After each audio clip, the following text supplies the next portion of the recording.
DMH Way Skill of the Month Stories. Planning difficult conversations with Miranda Warren.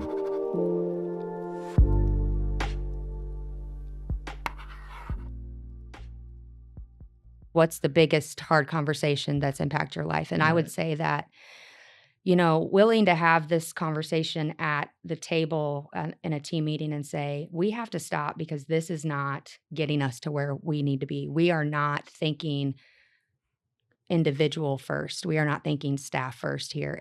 And continuing not to work as a team is affecting them. Mm-hmm. But also, I think the biggest conversation, a hard conversation that I've ever had was with an individual. Mm-hmm.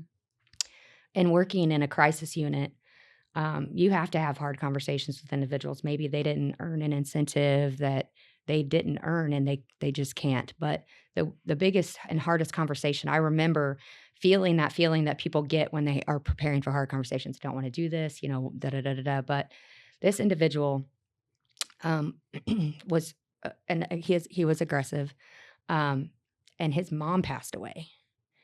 And, in those situations, you have to plan that conversation. What's the right time? What phone calls do you let in before you are able to tell this person you need to know about the services? You have to be able to give them information.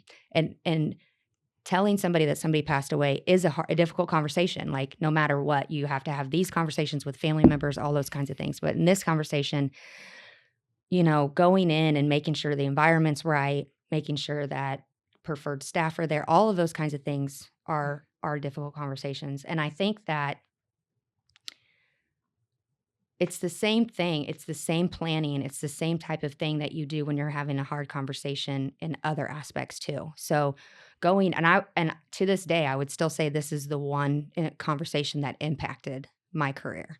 Mm-hmm. So going in and having this conversation with this person, and instead of saying, we're here because you're accountable for this, which is not the situation, but going in and saying, I'm here to have a conversation with you because I care for you. So still telling them the why, like, I am here to have this conversation with you because I care for you. So that's why my presence is here, and then being able to say, I have some hard news for you, and then having that conversation with them.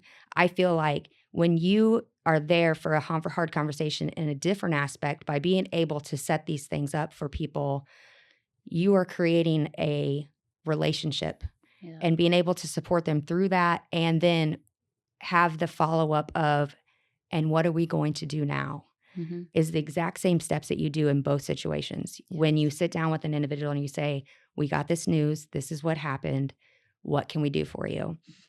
And having no time limit, being able to be present, in both situations when you're giving, bad information to a staff, when you're giving information to an individual whose mom passed away, both situations, being present, listening, and saying, what's next? What can we do for you? What do you need now? Who do we need to call?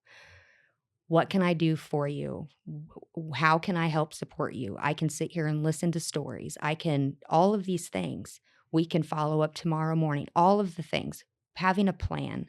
Mm-hmm. Just having that connection and making that connection with people it's what it's about. And you should have that in your back of your head in all hard conversations. Absolutely. It's amazing advice, I think, to have it in the back of your head. Being present. Wow. That was a very impactful story. Thanks for sharing that story with us. Contact us. For more information about the DMH Way, please contact us via email at dmhway@dmh.mo.gov or visit our website, https://dmh.mo.gov/about/better-government/DMH-way. Thank you.